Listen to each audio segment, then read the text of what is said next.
Hello, in this video I'm gonna show you how to change language on iPhone 16 Pro and Pro Max. In order to switch the language, we need to open the settings, go to General, and then over here we need to scroll down and find Language and Region. And let's go there.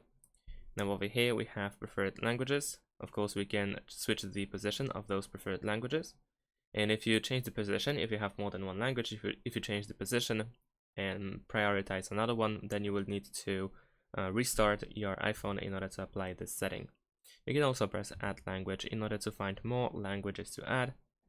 So let's say let's choose English Australia, and then we can immediately decide if you want to use this new selected language to be the primary one, and if not, then of course we can stick with the current language. There we go, we are now updating languages, and that's pretty much it. We can also press edit in the top right corner in order to remove unwanted languages. So if you don't want to see any language on your iPhone, then of course you can tap on this minus, and then you have the delete button on the right side, and then press done in the top right corner.